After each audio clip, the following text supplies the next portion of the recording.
What does the speech actually mean in the context of India-Pakistan and India-US relations at a time when things have been topsy-turvy between India and the United States, at a time when India is just a few months away from a historic anti-terror operation, which is how Operation Sindoor actually began? You now have Masood Ilyas Kashmiri out in the open, protected by what can only possibly be government-sponsored gunmen, spewing venom at India, confirming the damage that was inflicted by Indian missiles, and also openly and explicitly acknowledging the support that was received by the Pakistan army. None of it a secret, but how does it make the United States look, and what should India really do about it?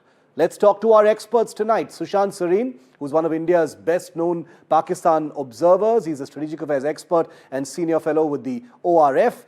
Glenn Carle is a former Deputy National Intelligence Officer for Transnational Threats and a career CIA officer. Lieutenant General Rakesh Sharma is a defense analyst. And Kushal Mehra is an author and podcaster who writes and posts frequently about relations that India has with the US as well as with Pakistan. Sushant Sareen, I want to start it off with you. There is nothing extraordinary about this video.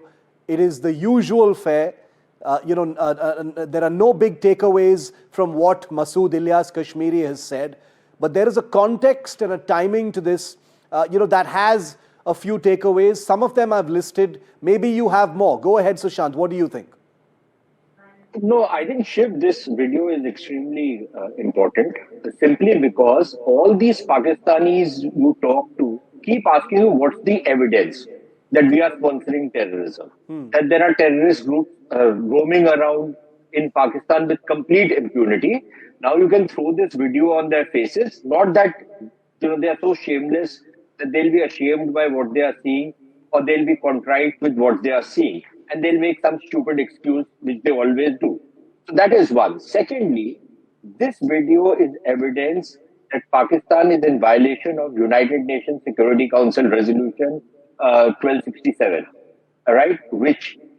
Because the Jaish-e-Muhammad is not just a terrorist organization that has been designated by the United States, but also by the United Nations. Yeah. Okay, and there are certain obligations that fall on Pakistan under those resolutions, which means that you can actually go to the FATF and again fling this video on their face and ask them on why they have taken out Pakistan from the grey list and why Pakistan needs to go back, because there were two people in the FATF that were being chased by that organization. One was, of course, that guy Sajid Mir, whom Pakistan had declared dead, and then, like our Lord Jesus Christ, raised him from his grave and presented him and convicted him. Under what charges, nobody really knows. The second guy, which Pakistan continued to say that we have no idea of where this guy is, was Masood Azhar. And the FATF was asking Pakistan about his whereabouts. And finally, that was allowed to pass, that their feet were not held to fire on that. Third, the UN resolutions also mandate Pakistan to impound all the weapons of these kind of groups. Has Pakistan done it? Because if you see the gunmen around this lowlife out there, it's very clear that this is an armed group which is operating in broad daylight. So, that deniability that the Pakistanis had is no longer there. Just one more point, Shiv. Because there was a lot of attention on the Lashkar-e-Taiba, and because of other problems that the Pakistanis were having with Deobandi terrorist group, including, the Taliban and others, and because of the links between the Jaish-e-Muhammad, which is a Deobandi terrorist group, and the Taliban, the Pakistanis thought that they can either drive a wedge or use the Jaish-e-Muhammad once again as a strategic asset. So one, you will see an uptick in Jaish-e-Muhammad activities in Jammu and Kashmir. Secondly, the Jaish-e-Muhammad has been used, as this lowlife himself confesses on his video, in Kandahar and in Kabul and of course in Kashmir, right? So what more evidence that somebody wants when a terrorist with his own and of his own free will not because he's in the custody of somebody, saying that we have been operating in all these places and that the Pakistan army supports us and is on our back. Yeah. I don't know what more evidence you want to say that Pakistan is a terrorist state, No, that's but a, we that's a must very good continue point. playing Let's cricket with it. let me bring Glenn Carle in on this. Glenn, politically and diplomatically, India has never had any illusions, about the realpolitik and the relationship between the US and Pakistan and why US needs Pakistan. But like Sushant Sareen says, what more evidence is required? This is a UN and US designated terror organization whose senior commander is speaking this way. Glenn? Well, we don't need any more evidence. The CIA, the U.S. intelligence community, all foreign policy officials in the United States have known for decades that this is what Pakistan does. There's no surprise here. The mistake that we all make is trying to make sense. I seem to be popular today. Is trying to make sense of the Trump administration's policies. There's no coherency. There's no strategy. I'm not insulting. I'm simply noting or assessing based on patterns of behavior. The administration has the foreign policy procedures and strategy in memory of a goldfish, which is about 3 seconds. Why has the United States under Trump started to cozy up again with Pakistan, in part because there are sensible reasons that the U.S. wants to use Pakistan to pressure Iran more and wants help and understanding for what it's doing, whatever it is doing in the Middle East. But probably more than anything, because Pakistan is proposing the Nobel Peace Prize, nominating Donald Trump for the Nobel Peace Prize. And I'm not being facetious. There is no strategic coherent set of objectives or actions coming out of the United States. The United States contradicts itself every day with regard to India, with regard to Pakistan, with regard to China, with regard to Israel, with regard to Russia, Ukraine, Europe, trade, and so on. So that's what's going on. The facts are not new. It's just that there is strategic incoherence and selfish, you're right, Glenn. narcissistic the facts are not new. Office. And they're especially confounding because of the context of what has taken place this year. Yes, Sushant, you just raised your hand. Quick point, then I'll go to the other guest. Yeah. Yeah, very quickly. The surprising and rather the shocking thing is that just recently, you had the CENTCOM chief, who I would imagine is not, a Trump lackey, saying that Pakistan is a stalwart ally in the fight against terrorism. Damn it, are you out of your mind that you think that a terrorist state like Pakistan, which is sponsoring these terror organizations, which are operating openly, is going to fight terrorism? So I simply cannot understand what's wrong with American generals. I can understand what's wrong with American politicians. But what's wrong with American generals? Because their people, his men are the guys who lost over 2,000 lives in Afghanistan because of the double games that the Pakistanis played. All of that is forgiven. What kind of superpower is this? No, I agree. The Central Command chief was also decorated by Pakistan. It was another general, but very shortly after calling Pakistan an awesome partner when it comes to the war on terror. So much of this is familiar, but I do agree with Sushant when he says, what more do you actually need? General Rakesh Sharma, coming to you, all of this seems so familiar. We've seen this very man, Masood Kashmiri, speak in this manner before. But Sushant is right when he says, everything is on the table for action to be taken, but it won't. So thank you, Shiv, for inviting me. Now, the fact is that there is no doubt, and no doubt in the mind of the United States is also, and the establishment, that there is duplicity on part of Pakistan. Whether you may call it back David Headley, or you call it what this fellow has been talking about, hitting in Kabul and Kandahar. He was finally hitting American soldiers who died, and it was being done by organizations of his. So it's well understood. The fact is that the Americans have their own interests in Pakistan and in the area around it, and they have to take advantage of Pakistan in any which way, whether to against the Middle East or the issues of Iran or Afghanistan or the Central Asia. For them, Pakistan is so important that they can obliterate the issues about what the Pakistanis have been doing historically and even doing now. So, when they weigh themselves, they also show the same kind of duplicity in which for them Pakistan is very important, and they can forget about what Pakistan is doing to sponsor terrorism. So it's the way the politics works, the way the geopolitics works, and the geopolitics in this way, Pakistan's importance cannot be underwritten by the noises being made by the terrorists who are well recognized, they are well authenticated. They have in 1267 committee. They have, so that those things matter separately. So while getting the policy through, in the policy, it is important that they make a chummy of relationship with Pakistan. As they call Nawaz Sharif is going to meet President Trump again in next 10 odd days. So the fact is that it matters to Shahbaz Sharif. So it matters to them that Pakistan must be kept on the right side, and that's why. And Pakistanis also manage Americans so well. It's a treat to see how President Biden got an award in 2008. They could see what is going to happen in future. They awarded him 2008. No, but the larger question also is, at a sanctions level, at an action level, of course, what the US matters, it does actually matters.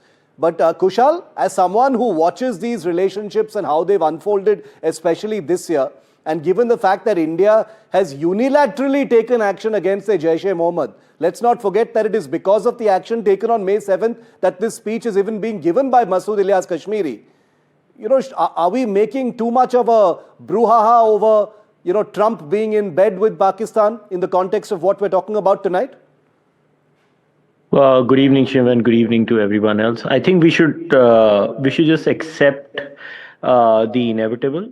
Every country in geopolitics looks at their own selfish interests, and it's time that India also starts openly talking about it. It's not like India doesn't, but we should openly talk about it. I think under Trump, it's just very weird. Like Trump is the epitome of WWE diplomacy.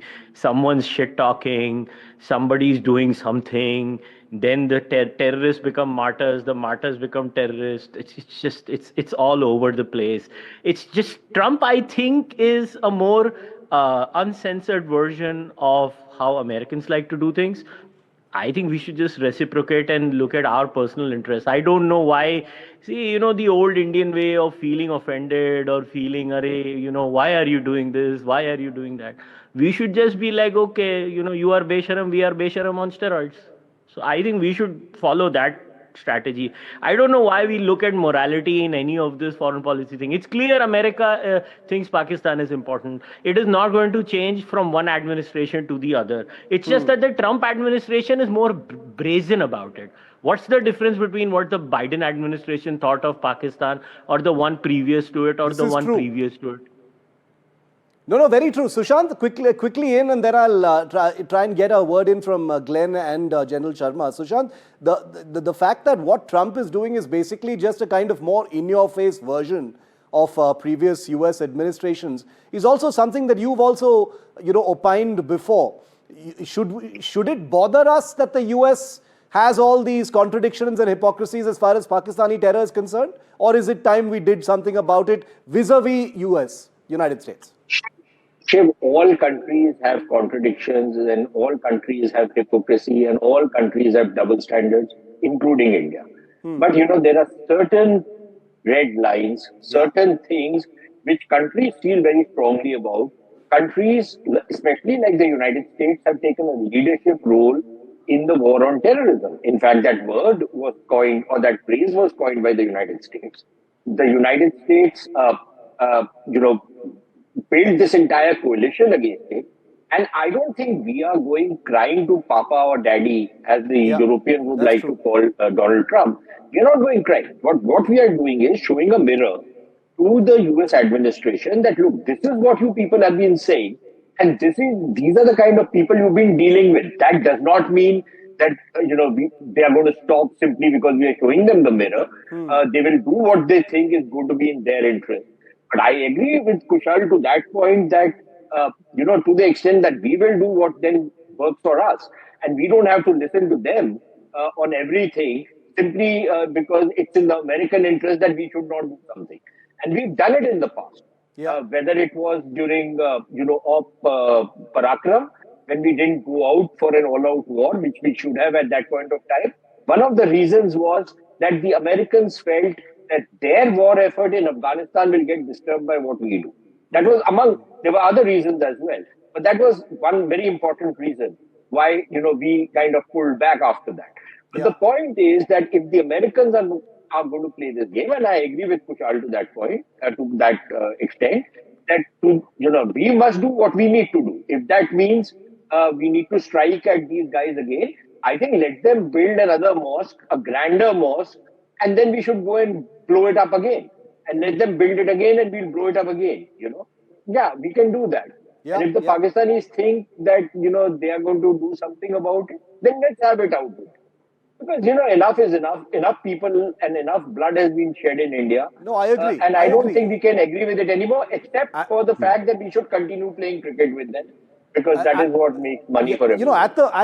You're absolutely right. At the standoff military tactical level, I think India has made its message very clear about, nothing being out of range, nothing being off the table in terms of what can actually be hit. And that was demonstrated over 4 days during Operation Sindoor. There is no dispute about that. But Glenn Carle, India-US relations now sort of stand at a precarious point. It's been a few months of turbulence. Some, hostile things have been said. Today happens to be, a good day for relations because the two sides are talking once again about moving towards that trade deal. But there is a trust deficit. In your view, Glenn, do you believe that terror, which is something that India does feel very strongly about, even though it is practical about the US-Pakistan relationship, that there should be some kind of a substantive action or gesture from the United States on this issue?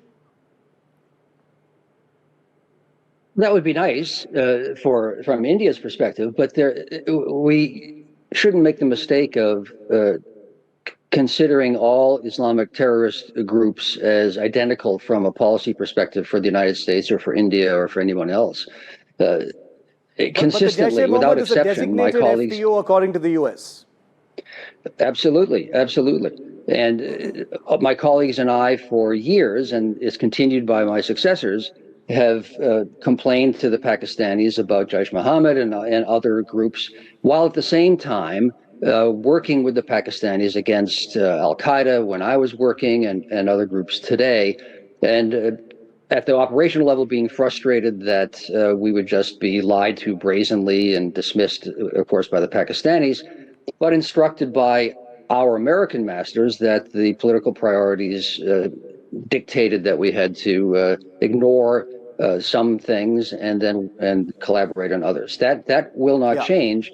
There's a recognition that the terrorists are terrorists, Islamically inspired jihadists and so on, but the political priorities change. I would say that it is an error on all of our parts to say that Trump is just a continuation in a more crude way of Americans. However, Trump has undone within a couple of months 25 years of laborious work by Indians and Americans to develop a strategic relationship.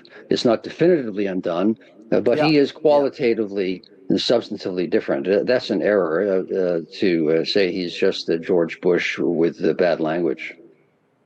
I doubt that India is under any grand delusions that there is going to be some kind of a big disproportionate gesture from the Trump administration or from any administration for that matter. But given where things are right now, given how transactional things have become between the two countries, is someone going to put their money where their mouth is as far as terror is concerned, go the distance? India certainly has as far as Pakistan is concerned. The question now is whether Trump will do the same. Gentlemen, thank you very much for being with me on story number 1 tonight.